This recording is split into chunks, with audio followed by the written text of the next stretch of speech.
이제 하나님 말씀 보겠습니다. 하나님 말씀 사도행전 1장 4절로 8절에 있는 말씀 봉독해 드리겠습니다. 사도와 함께 모이사 그들에게 분부하여 이르시되 예루살렘을 떠나지 말고 내게서 들은 바 아버지께서 약속하신 것을 기다리라. 요한은 물로 세례를 베풀었으나 너희는 몇 날이 못되어 성령으로 세례를 받으리라 하셨느니라. 그들이 모였을 때 예수께 여쭈어 이르되 주께서 이스라엘 나라를 회복하심이 이때이니까 하니되 이르시되 때와 시기는 아버지께서 자기의 권한에 두셨으니 너희가 알 바 아니요. 8절 같이 읽습니다. 오직 성령이 너희에게 임하시면 너희가 권능을 받고 예루살렘과 온 유대와 사마리아와 땅끝까지 이르러 내 증인이 되리라 하시니라. 아멘. 오늘은 성령을 받으셨습니까? 하는 그런 질문과 제목을 가지고 말씀을 드리려고 합니다. 한번 스스로 이 질문 앞에 여러분이 대답을 한번 해보시죠. 나는 성령을 받은 사람인가? 물론 받았겠죠. 받았으니 이 자리에 왔고 또 성령으로 인해서 예수를 나의 구주로 고백하고 살아가는 분들이 모여서 예배하는 곳이기 때문이죠. 하지만 다시 또 묻습니다. 성령을 받으셨나요? 정말 그 성령 받은 것이 오래된 옛날 이야기는 아닌지, 그 성령과 나는 어떤 관계를 갖고 살아가는지 오늘 우리가 다시 한번 깊이 질문할 내용이라고 저는 개인적으로 목사로서 생각해 보았습니다. 지난주에 이어지는 말씀이죠. 예수님께서 부활하시고 난 후에 제자들에게 두 가지를 부탁과 명령으로 말씀하셨습니다. 그 첫 번째가 지난주 나의 증인이 되라, 그런 말씀이죠. 사도행전 1장 8절의 말씀과 같이 내 증인이 되라. 그리고 땅끝까지, 마태복음 28장 20절 땅끝까지 이르러 내 증인이 되라. 그러니까 끝까지, 마지막까지, 그리고 어느 곳에서나 진정한 증인이 될 것을 말씀하셨습니다. 땅 끝까지, 또 세상 끝날까지. 끝이라고 하는 단어. 우리가 복음의 증인으로서 정말 구석구석 땅 끝, 그 끝만이 아니라 세상 끝나는 그날까지 복음 전하는 것이 우리의 사명이라는 것을 주님 말씀하셨습니다. 그리고 두 번째 하신 말씀이 오늘 말씀입니다. 그 말씀이 뭐냐면 성령을 받으라, 그런 말씀입니다. 이 주님이 성령을 받으라는 말씀 앞에 우리는 정말 성령을 받은 사람일까 하는 질문인 것입니다. 오늘 4절에 보면 예수님이 말씀하시죠.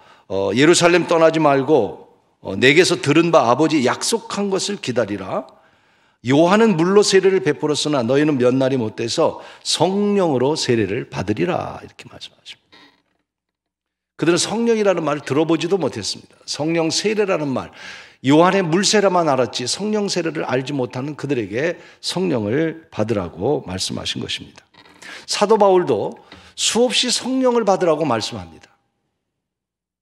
사도 바울의 서신서에 보면 성령 받아라, 성령 충만하라, 수없이 말씀합니다. 나도 성령 받았다. 또 여러분이 교회를 다니면 제일 많이 듣는 이야기 가운데 하나가 어쩌면 성령 받으라는 얘기고 오늘도 역시 마찬가지일 것입니다. 성령 받으라는 이야기를 듣기는 들었지만 정말 나는 성령 받은 사람인가? 우리가 다시 한번 생각해 보면서 왜 여러분이 내가 성령을 받아야 되는지를 오늘 저는 간단히 말씀을 드리려고 합니다. 성령을 받아야 될 첫 번째 이유가 뭐냐면 성령을 받는 사람만이 예수 그리스도를 나의 구주로 고백할 수 있기 때문인 것입니다. 성령이 아니고는 결코 예수 그리스도를 나의 구주로 영접할 수 없는 것입니다. 여러분이 오늘 예수 그리스도를 나의 구주로 진정으로 고백하셨다면 여러분은 성령 받은 사람이요, 성령을 통해서 예수 그리스도를 여러분의 구주로 고백했다는 사실 앞에 감사하시고 내가 하나님의 자녀가 되었다고 하는 그 감격 속에 오늘도 구원받은 하나님의 자녀가 된 것을 축하하고 하나님의 자녀가 된 여러분을 주님의 이름으로 축복합니다. 그러나 성령이 아니고는 결코 예수를 나의 구주로 고백할 수 없다는 사실입니다. 고린도전서 12장 3절에 이렇게 우리에게 말씀합니다. 그러므로 내가 너희에게 일렀느니 하나님의 영으로 말하는 자는 누구든지 예수를 저주할 자라 하지 아니하고 또 같이 읽습니다. 성령으로 아니하고는 누구든지 예수를 주시라 할 수, 성령이 아니고는 예수를 주라고 말할 수 없다는 것입니다. 여러분, 예수님이 여러분의 구주라고 믿습니까? 그렇다면 그렇게 말하게 하시고 그렇게 생각하게 하시고 그렇게 여러분의 마음을 먹도록 하신 것은 여러분 안에 계신 성령인 줄로 믿습니다. 성령만이 그렇게 고백할 수 있게 하신다는 말씀입니다. 로마서 8장 9절에도 말씀합니다. 만일 너희 속에 하나님의 영이 거하시면 너희가 육신에 있지 아니고 영에 있나니, 같이 읽습니다. 누구든지 그리스도의 영이 없으면 그리스도의 사람이 아니다. 내가 아무리 그리스도인이라고 말하고 내가 아무리 목사라고 말해도 내 안에 그리스도의 영이 없으면 하나님의 사람이 아니라는 겁니다. 그 영이 뭡니까? 성령입니다. 그러니 성령을 받으셔야 하는 겁니다. 로마서 8장 16절도 말씀합니다. 성령이 친히 우리의 영과 더불어 우리가 하나님의 자녀인 것을 증언하시는, 성령이 너는 내 자녀라고 확신하고 증언한다고 말씀하고 있는 것입니다. 오늘 성령을 받아야 될 이유를 여러분이 분명히 깨달을 수 있습니다. 오늘 제가 이렇게 왜 성령을 받아야 예수 그리스도의 구원의 확신을 가질 수 있다고 강조할까요? 왜냐하면 구원의 확신이 없는 사람들이 때로는 있기 때문입니다. 저는 오늘 간절히 원합니다. 오늘 여러분이 예수님을 믿고 교회 와서 예배하는 자로서 아직 구원의 확신이 없고 성령의 충만함이 없는 가운데 살아가고 계신 분이 계시다면 간절히 기도합니다. 여러분, 성령을 받고 예수 그리스도를 여러분의 구주로 믿고 구원의 확신을 갖는 큰 은혜가 특별히 그분들에게 있기를 간절히 축복합니다. 성경 공부를 하면 제일 먼저 제 일과가 대부분 구원의 확신입니다. 저는 그게 좀 불만이에요. 첫 번째 성경 공부하는데 구원의 확신을 준다는 게 그렇게 쉽지는 않습니다. 그런데 첫 번째가 구원의 확신이에요. 일반적인 성경 공부가. 그 이유는 구원의 확신이 얼마나 중요한가를 말씀하고 있는 겁니다. 다시 말하면 구원의 확신 없이 성경을 배우고 구원의 확신 없이 봉사를 배우고 구원의 확신 없이 어떤 섬김을 배우고 구원의 확신 없이 어떤 교회를 배우고 아무런 의미가 없는 거예요. 신앙의 핵심은 구원이에요. 그런데 그 구원의 확신은 오직 성령을 통해서만이 예수 그리스도를 나의 구주로 고백할 수 있기 때문에 구원의 확신을 강조하고 있는 것입니다. 예수 그리스도의 대속의 은혜로 죄 가운데 살던 우리가 죄에서 구원받는 믿음을 통해 구원에 이른다고 하는 이 확신을 갖는 것, 성령이 아니고는 인정할 수 없고 깨달을 수 없고 알 수 없는 일이란 말이에요. 성령을 통해서만이 내가 죄인임을 깨닫고 성령을 통해서만이 예수 그리스도가 이 땅에 오셨음을 믿고 그 믿음을 통해서 구원을 얻는다고 하는 확신을 갖게 되는 것이죠. 그러므로 즉 성령을 받으면 예수를 믿고 나의 구주로 인정하여 구원에 이르게 되는 것인데, 오늘날 구원의 확신 없이 종교 생활에 머무는 경우들이 없지 않아 많이 있습니다. 뿐만 아니라 예수 그리스도를 믿고 구원의 확신을 가졌지만 구원은 완성되어 가는 것입니다. 한번 여러분이 구원받은 것으로 끝나는 것이 아닙니다. 그 완성이 그리스도의 성품을 닮아가는 것이고 그리스도의 거룩한 장성에 이르기까지 자라가라고 바울은 말씀하고 있고 예수님도 그렇게 말씀하고 있는 것입니다. 그래서 여러분이 성령 받은, 구원받은 거기서 머무는 것이 아니라 계속해서 우리는 성령의 충만함을 받아야 되는 것이죠. 그러면서 더욱더 우리는 확신 있는 신앙생활을 해가야 하는 것입니다. 이미 구원을 받았다면 뭐 때문에 여러분이 예배를 드립니까? 이미 구원을 받았다면 무엇 때문에 봉사를 합니까? 아무런 이유가 없지 않습니까? 적당히 예수 믿어도 구원받았으니 천국 간다고 생각한다면 신앙생활 아무렇게나 해도 되는 거 아니겠습니까? 그것이 아니라는 말입니다. 구원은 한 번에 이루어지는 것이 아니라 다시 그 구원을 완성해 가야 한다는 말입니다. 그래서 그 확신을 가져야 된다는 것이죠. 그래서 마지막에는 심판과 영생과 천국의 확신까지도 우리는 갖고 하늘의 소망을 갖고 살아가는 참된 믿음의 사람으로 성숙해가고 성장해 가야 할 것이 저와 여러분의 신앙생활인 줄로 믿습니다. 물론 처음 신앙생활하는 사람들은 이렇게 생각할 수 있습니다. 괜찮습니다. 난 마음이 편안해서 교회 나온다. 괜찮습니다. 교회 나오니 마음이 편안해요. 그래요. 믿음이 없을 땐 그럴 수 있습니다. 또 난 교회 와서 목사님 말씀 들으면 좋아. 나쁜 얘기 아니잖아. 좋은 얘기잖아. 나쁠 거 없지. 또 오늘 젊은 세대들은 자녀 교육을 위해서 교회 나온다. 아이들을 잘 가르치기 위해서. 그럴 수 있습니다. 또 나는 사람들과 교제하기 위해서 교회 나와. 이런 말을 할 수도 있습니다. 그렇습니다. 초신자들은 그런 말을 할 수 있습니다. 그러나 그것이 목적이 아니고 그런 말을 할 수 있는 초신자들의 신앙은 충분히 이해하지만 여러분 이제 그런 신앙에서 우리는 성령을 받고 예수 그리스도가 나의 구주라고 고백하는 확신을 갖고 영생을 얻어야 신앙의 목적을 향해 가는 것이지 거기에 머물러서는 안 되는데 머무르지 않기 위해서는 오늘 여러분 주님이 우리에게 말씀하신 것처럼 성령을 받아야 구원의 확신을 갖고 예수 그리스도가 나의 구주로 고백하게 되는 줄로 믿습니다. 가장 그래서 성경 공부의 첫 번째 하는 것이 구원의 확신인 것입니다. 신학자 칼 바르트라고 하는 가장 신학자 가운데 위대한 칼 바르트 신학자가 있습니다. 그 옆에 사진은 여러분 아시다시피 빌리 그레이엄 목사님입니다. 칼 바르트는 최고의 신학자고 60년대 빌리 그레이엄 목사님 돌아가셨지만 그분은 복음을 전하는 복음주의자, 설교가죠. 두 분이 스위스에서 만났습니다. 신학자와 목회자가 만난 것이죠. 그때 빌리 그레이엄 목사님이 이 칼 바르트를 만나서 묻고 싶었습니다. 과연 신학자들에게는 어떤 신앙을 갖고 있는가? 일반적으로 신학자들은 조직 신학적이고 또 철학적이고 사상적이고 우리말로 말하면 신앙이 없는 가운데 신학을 갖고 있다 이렇게 생각하는 경향이 종종 있지 않겠습니까? 그래서 빌리 그레이엄 목사님이 물었습니다. 칼 바르트에게 당신은 신학의 거장으로서 신학의 가장 중요한 것이 무엇이라고 생각합니까? 의외의 칼 바르트의 답변이었습니다. 칼 바르트는 빌리 그레이엄 목사를 향해서 말했습니다. 신학의 가장 중요한 것은 성령입니다 라고 말했습니다. 상상외의 대답이었습니다. 성령을 받는 것이 가장 중요합니다.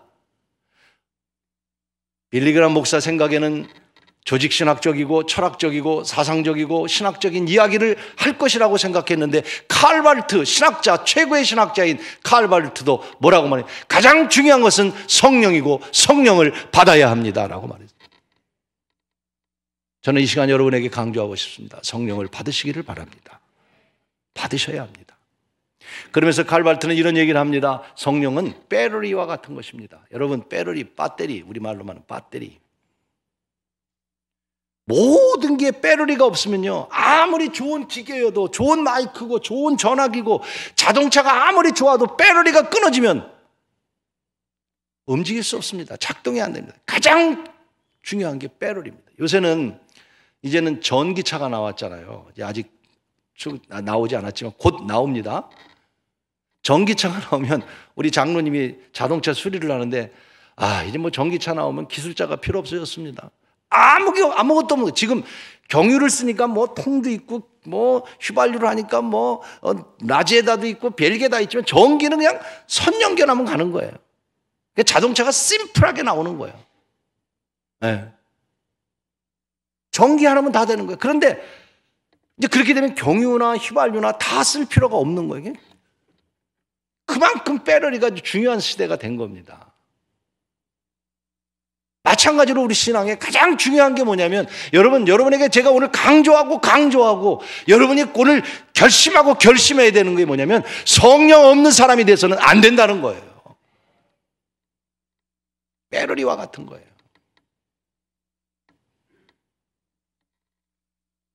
가장 근본적이고 기초적인 거예요.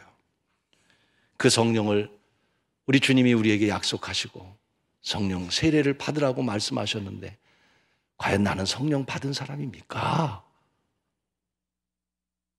우리 다시 성령 받고 주의 일을 감당하는 여러분이 되기를 간절히 축원하는 것입니다. 두 번째로 우리가 성령을 받아야 될 이유는 뭐냐면 능력 있는 삶을 살기 위해서. 여러분 능력 있게 살고 싶지 않습니까? 능력 있게 주의 일하고 싶지 않습니까? 이 세상과 싸워 이기는 믿음의 사람이 되기를 원치 않습니까? 그렇다면 성령 받아야 될 줄로 믿습니다. 오늘 1장 8절에 말씀하시잖아요. 오직 성령이 너희에게 임하시면, 오직 성령이 너희에게 임하시면, 오직 성령이 너희에게 임하시면 너희가 권능을 받고, 여러분 성령이 임하면 권능이, 능력이, 이 권능이 뭡니까? 듀나미스, 파워, 다이너마이트, 에너지. 여러분 성령이 임하면 능력이 임하게 된다고 말씀하고 있습니다. 그 능력을 가지고 오늘 여러분 살아갈 길을 원한다면 우리 성령 받는 하나님의 사람들이 되기를 간절히 축원하는 것입니다. 능력으로 승리할 수 있기 때문인 것입니다. 사도행전 8장에 보면 재미있는 사건이 일어나요. 막 핍박이 심할 때 스데반이 죽고 그리고 사도들이 다 흩어질 때 사마리아라는 지역에 베드로와 요한이 방문합니다.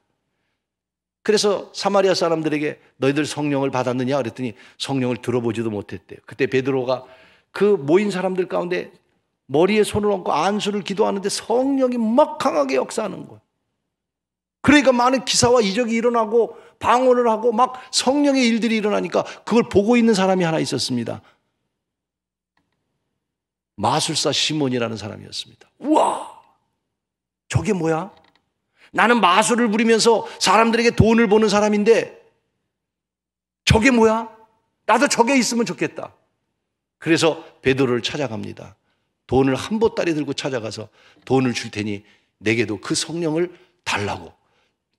그때 베드로가, 여러분 마술사에게 한 이야기가 뭡니까? 하나님의 선물을 돈으로 살 줄로 생각하느냐?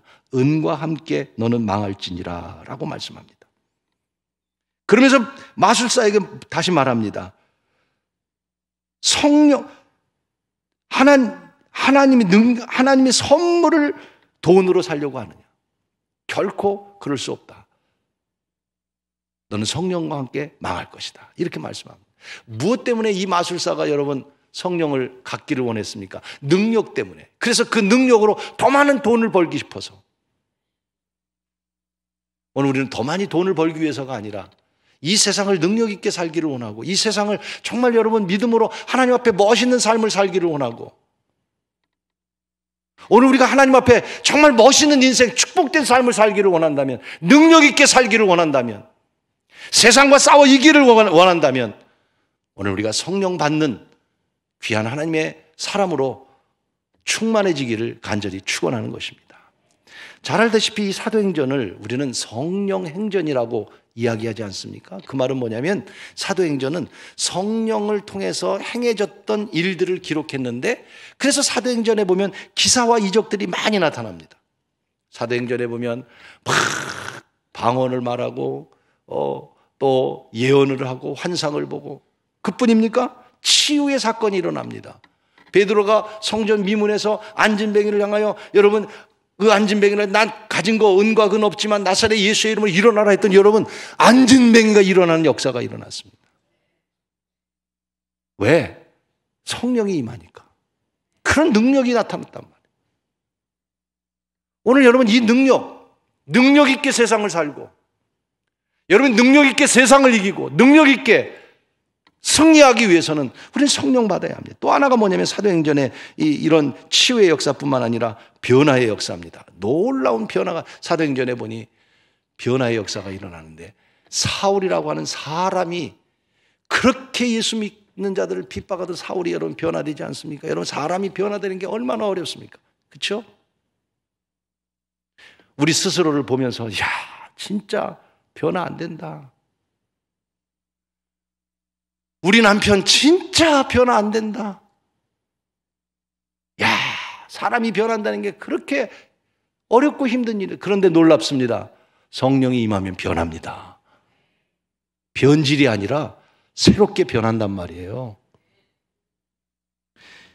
60년대에 쌍벽을 이뤘던 헐리우드의 미인 배우가 있습니다. 마린 먼로와 콜린 에반스라고 하는 두 여인입니다. 아무리 봐도 이쁘게 생겼습니다. 60년대 할리우드의 최고의 배우들입니다. 그런데 이 두 사람의 삶이 완전히 달라집니다. 여러분 알다시피 마릴린 먼로라고 하는 사람은 최고의 인기를 가졌고, 그 당시에 케네디와의 스캔들도 있었고, 그리고 뭐 돈방석에 앉았고, 최고의 인기를 얻었던 마릴린 먼로의 말년이 어떻게 됐습니까? 아편과 마약에 결국은 생명을 잃고 말았습니다. 비참한 인생을 마치고 말았습니다.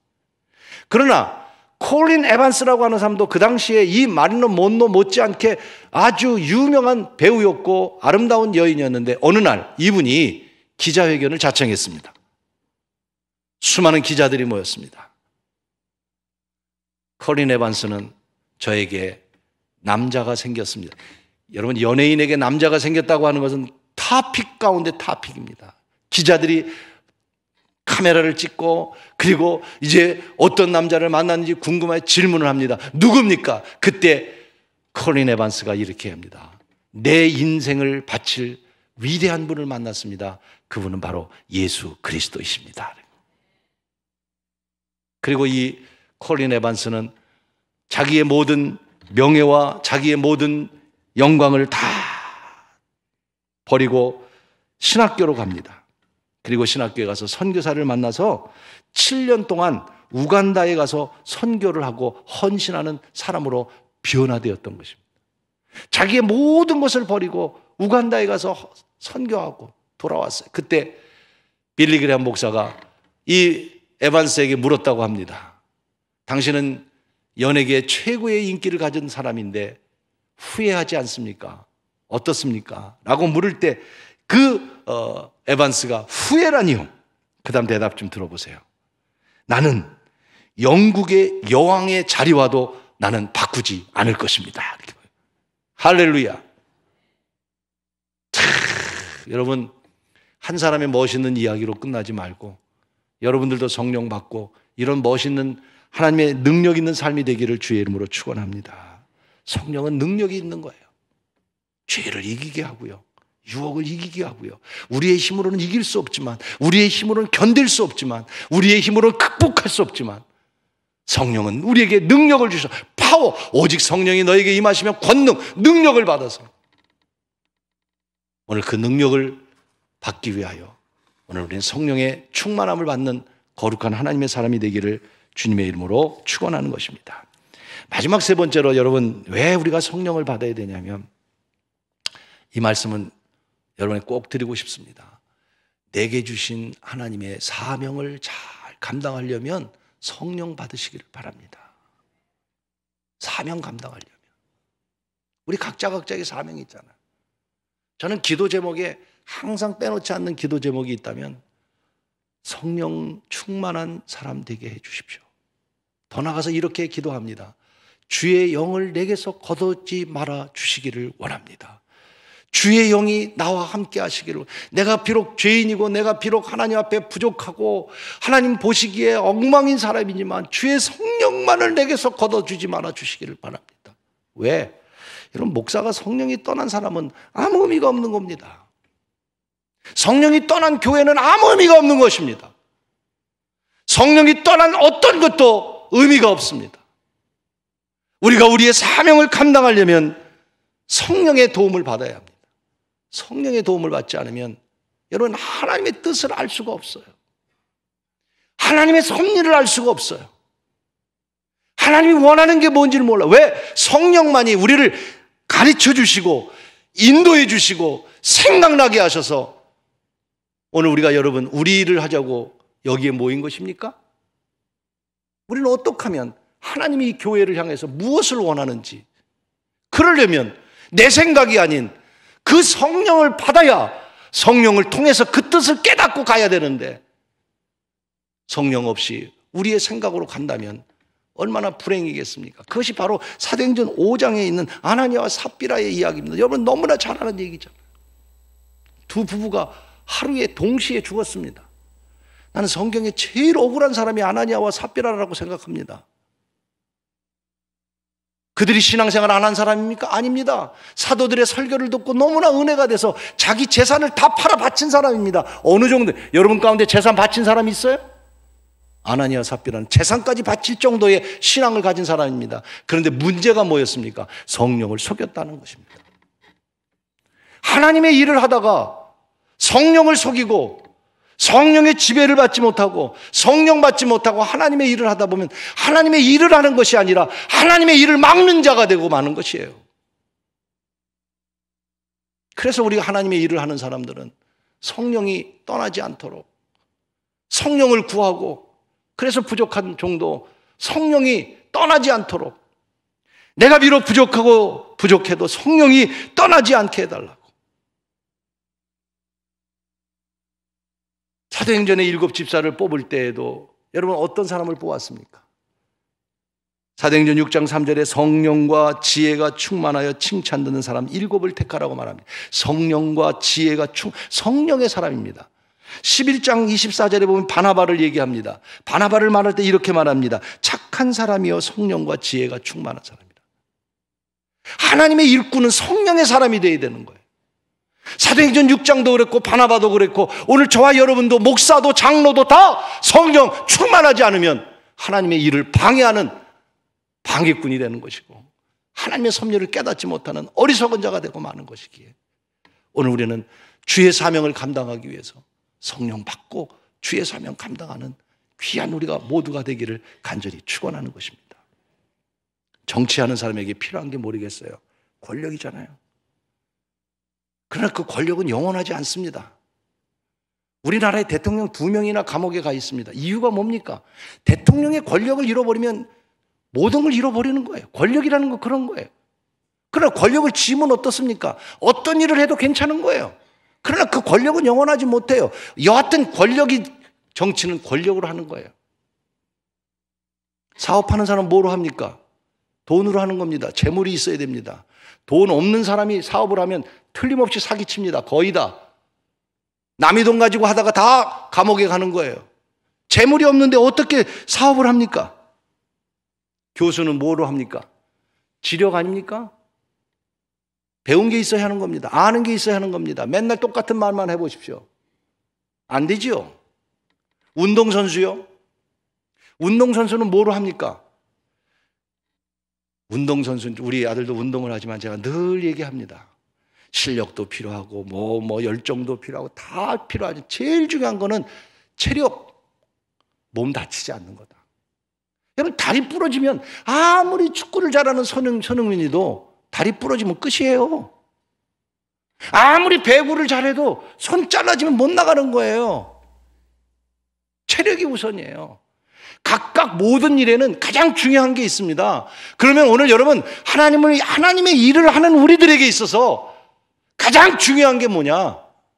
주의 사명을 위해서는 저와 여러분 성령 받고 일하시기를 바랍니다. 그래서 성령 받아야 하는 것입니다. 우리가 성령을 받자고 말하면 어떤 생각을 하냐면 기도해서 하나님의 영이 임해서 은사를 받고 병 고치고 방언하고 예언하고 환상을 보고 대부분 일반적인 성령을 받자고 하면 그런 외형적인 걸 많이들 생각하십니다. 그걸 포함합니다. 그러나 이 헬라어의 2 단어를 통해서 성령은 그것만이 성령이 아니라 성령 충만이 뭔지를 똑바로 알아야 될 것이 하나 있습니다. 2 단어인데요. 하나가 뭐냐면 플레레스라는 말과 핀프레미라고 하는 2 단어입니다. 제가 방금 말씀드린 그런 어떤 하나님의 능력, 은사, 이 핀프레미 2번째 있는 말이죠. 이것부터 설명을 드릴게요. 이건 뭐냐면 내가 할 수 없는 상황일 때 하나님께서 강권적으로 그 일을 행하시면서 베푸시는 능력을 바로 헬라어의 핀프레미 성령 충만이라고 얘기하는 거예요. 이게 뭡니까? 사울이 예수님을 핍박하고 다니니까 하나님이 강권적으로 사울에게 성령이 임했다고 그래요. 그 성령은 뭐냐면 바로 핀프레미라고 하는 성령이에요. 강권적으로 하는 거예요.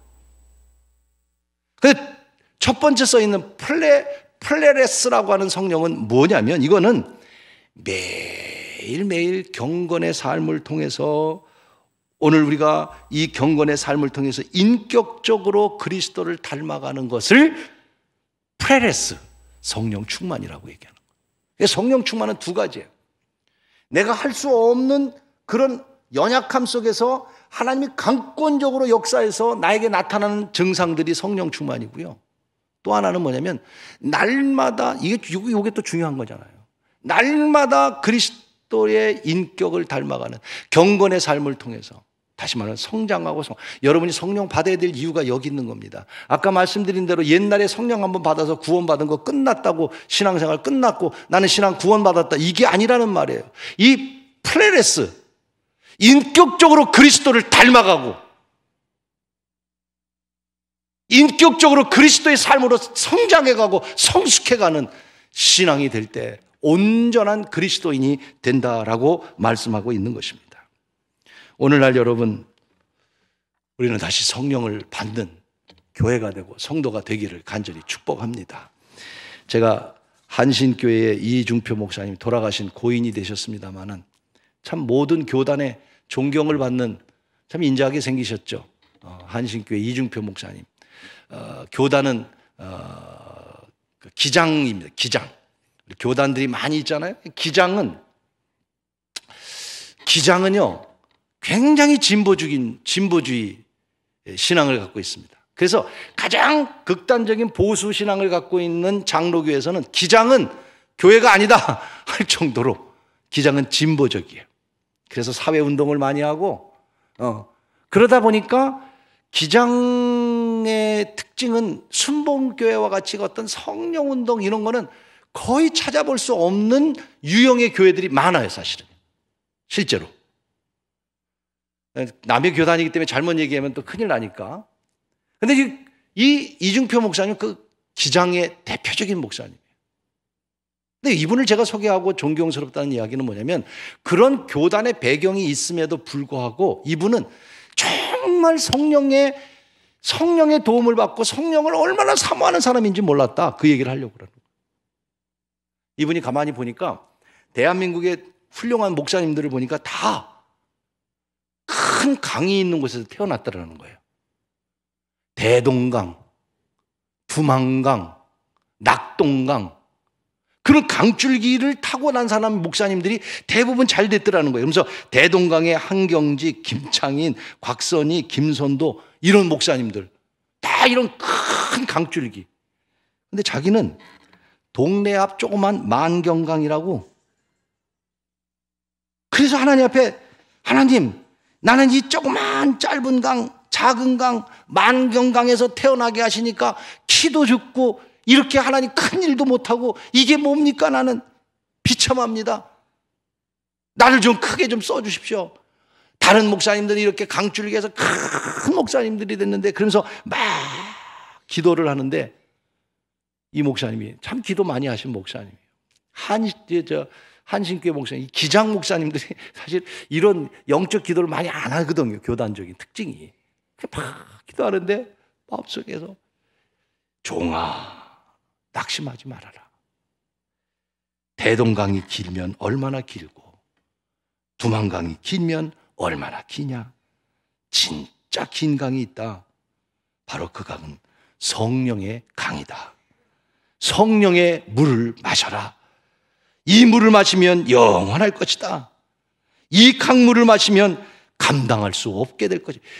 그 말을 들을 때 눈물이 팍 쏟아지면서 성령 체험을 한 거예요.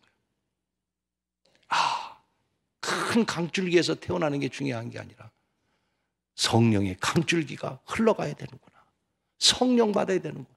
그래서 이 한신교회 기장의 목사님이었지만요, 평생 제가 잘 아는 목사님, 이 한신교회 목사님보다 나이가 훨씬 젊습니다. 근데 능력이 있고 은혜가 있다고 하니까 한신교회 목사님 방문해서 겸손하게 목사님 성령 받도록 저를 위해서 기도해 주세요.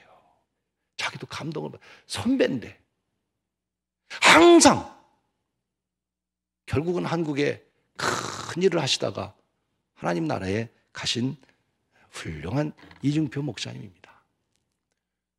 여러분 사명 감당하시려면 진짜 여러분의 사명이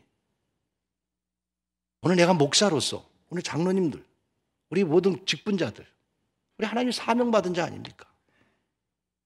성령 받지 못하면 하나님의 방해꾼이 되는 거예요. 성령 받고 하나님의 귀한 사명 감당하고 성령 받고 능력 받아서 이 세상을 이기고 능력 받아서 세상에 빛이 되고 성령 받아서 구원의 확신을 갖고 믿음으로 살아가는 귀한 저와 여러분 모두가 될 수 있기를 주님의 이름으로 간절히 축원합니다.